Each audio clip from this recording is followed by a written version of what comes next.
Okay, so I don't know when the last time I did a channel update was, but it's been crazy. So, I don't know what today is.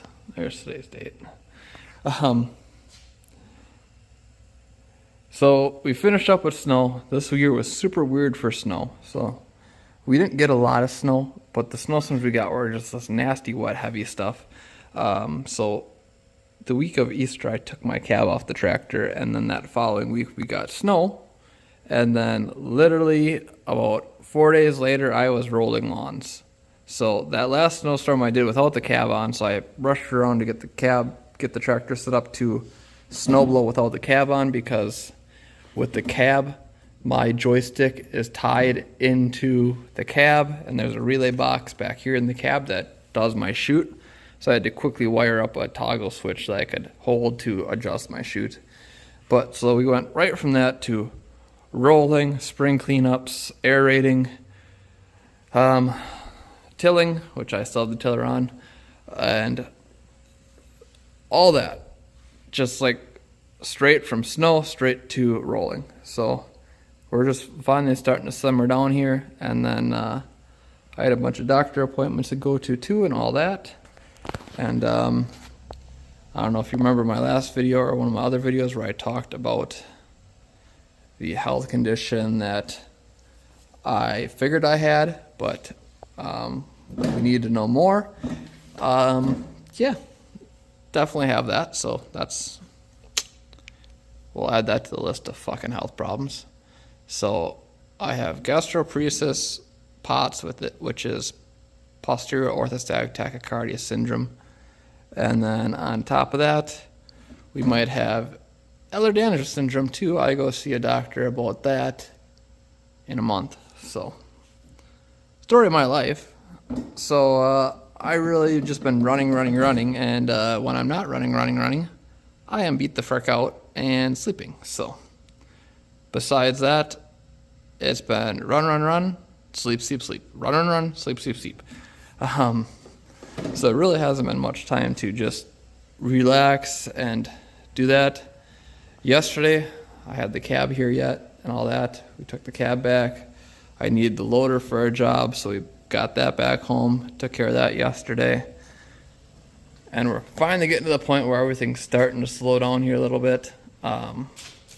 So, yeah, what I'm working on right now is we got sprayer parts, we got pressure regulating valves and filters. Oh yeah, we used your string from this morning. But this sprayer's always had a problem with it that I hated. You gonna slide? The pump. Oh, where did I put them fittings? Oh, they're down there in a box. The pump mounted up here, and it had a dip tube that went in this hole, and that went down to in the tank where it was a filter, and that was your pickup. Well, the problem with the pump being on top is it never primed. It would always lose prime if you were spraying, and you'd lose prime and it wouldn't reprime, and it's just an absolute fight. And not only that, with just the dip tube, it never sucked off the bottom of the tank. There was always a gallon or two in the bottom of the tank, and it was annoying, frustrating.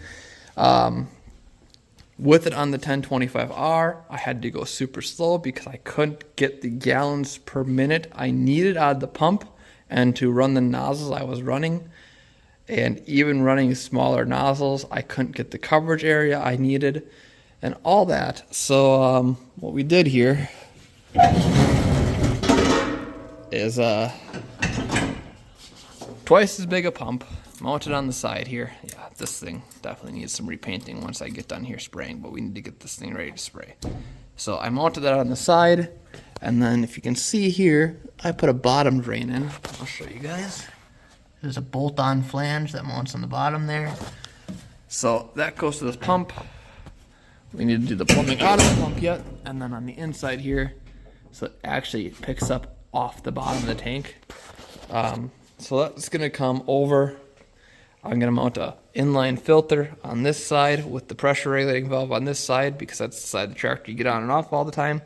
And then up on top here where that pump used to be mounted, I'm going to cut a piece of this angle iron here, and then I don't flip my booms out. So where did I put my boom? Right here's my boom. It's got 4 nozzles on it. I don't flip the boom out 99% of the times because I'm not in big enough yards to need the boom. And not only that, I have nozzles in there, and the height I run, my sprayer sprays tire track to tire track. So I can actually use my tire tracks as markers and know I get 100% coverage. Yes, it takes me a little bit longer. If I didn't do that, I could actually get a 10-foot spread out of this boom running a different nozzle. But it works better. And running the 2 nozzles I am running, I'm going so slow that I don't care for it. So in a big property, it really wouldn't make sense because I'd have to go even slower running 4 nozzles. And anyways, but so seeing I only run the 2 nozzles, I run my 2 center nozzles, what I did is I got this flow indicator here. And then, so this will come from the pump, our regulating valve, and then each one of these will go out to each nozzle. And depending on how much flow you have through each nozzle, the little balls will float to different levels. And if you have a nozzle that's plugged up, one ball will be high, one ball will be down on the bottom. It's just a nice visual indication of what's going on behind you, because sometimes it's hard to see the mist coming out of the nozzles. And then based on what chemical you have and that, there's a bunch of different they're somewhere in here. I threw them.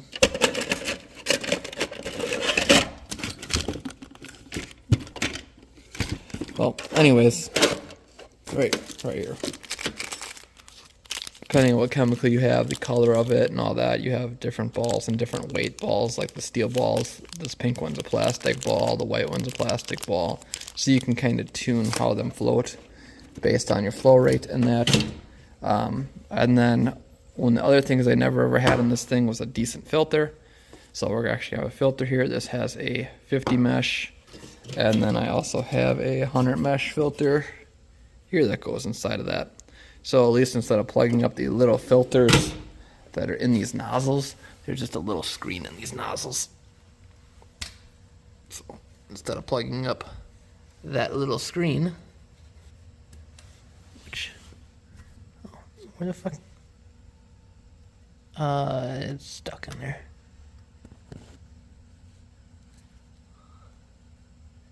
Well, I'm upside down, so anyways, there's a little screen that sits in there. And instead of plugging that up, it would actually plug up this, which would be much easier to clean. Just trying to make this a much better setup than what it is. It is a good sprayer, it works, blah, blah, blah, blah, blah. But, yeah, could be better. Everything can be made better. Somebody commented, I forget who you were, commented about an aerator. I'm going to reply to your comment tonight.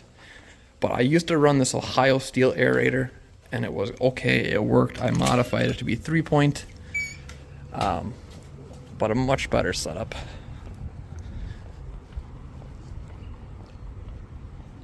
Is this aerator here? This is a Yard Tough aerator.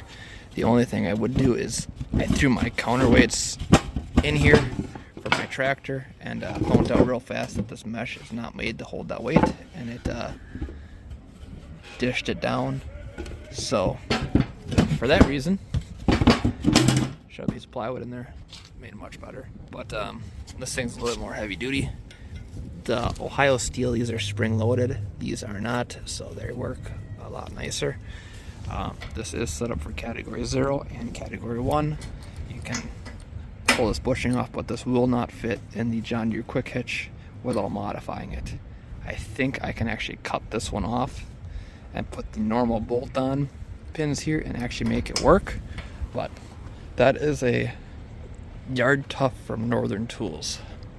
So instead of going by the Ohio Steel, go check that thing out. It's a little bit more money, but it's gonna hold up a heck of a lot better for you in the long run.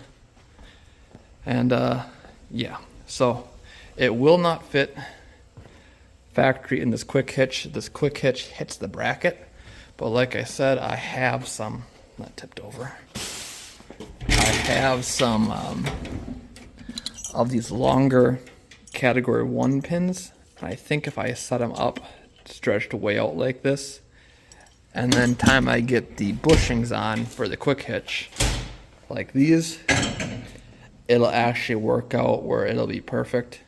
So that's my thought process. I don't know if it'll work or not, but yeah, so there's a little update on the equipment, what's going on. So we're now starting to slow down. I'm starting to go into weekly lawn mowing here. We're supposed to get a lot of rain next week, so I don't know if that's going to pick up lawn rolling again or not. But yeah, that's where we're at. So hopefully that gives you guys kind of an idea on what's going on in that, and health updates, everything like that. I said I was going to try to do more of these vlogs this year instead of the longer content. I still have snow removal videos I can edit. I just literally have not had the time or the energy. So yeah, set you guys here. So anyways, it's going. It's been a crazy year.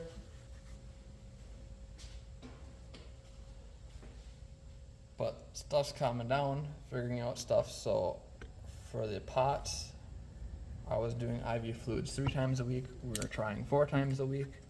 And if I have that Ehlers-Danlos syndrome, it'll explain a lot of the joint pain I have and all that stuff, and the instability in some joints would make a hell of a lot more sense. And the Ehlers-Danlos syndrome can cause POTS, which is the problem where I have where I stand up and get dizzy and lightheaded. And it would also explain the gastroparesis. So if that makes sense, like everything would link together. And those that don't know, I am completely blind in this eye, like completely, which is why that eye looks a little fucked up, but it is what it is. That's been from birth. And this one, I had a bunch of retina detachments back in 2016, and I lost some of my vision there too. And I actually had part of the retina removed, so like my inside vision is like here too. Way out here is my other vision, but like I don't see, because that's part of the retina that was removed. So anyways, all that being said, the Ehlers-Danlos syndrome increases your risk of retina detachments. So my eye doctor actually pointed out the Ehlers-Danlos syndrome after I told him that I had POTS and gastroparesis. We were talking about it one day, and he goes, you know, your vision problems could be caused by Ehlers-Danlos, and that could have caused your POTS and your gastroparesis too. And I brought this up with my primary care doctor, and she's like, yeah, you guys might be onto something. So I see a doctor for that, like I said, in about a month. But that could have caused the problems with this eye from birth, and it could have caused the retina detachments in this eye, and it would make a lot more sense, like the fact that I do not look like I'm 32. Like, that's all part of that Ehlers-Danlos syndrome and all that, and the joint issues and that I've ever had since high school that I just got pissed off with seeing orthopedic doctors about. So, welcome to my life. It's interesting, but we just take it day by day and keep doing what we do and make the best of it. So, but it's Friday. I'm gonna spend a couple hours here working on the sprayer for a little bit, and maybe post this video so it comes up tomorrow or Sunday. So if you like this video, if you like these kind of updates, I'll try to do a little bit better ones. I'll throw in some videos here and that at the end, and some stuff that you'd see on Instagram if you follow me there. If you don't follow me there, once again, it's always linked down below in the description. Go follow me on Instagram. But yeah, so you guys have a good day. See ya. I'm not editing that. I said I wasn't editing this video, so I just did that. I think I was gonna edit it and cut off the end, but that's what you guys get. See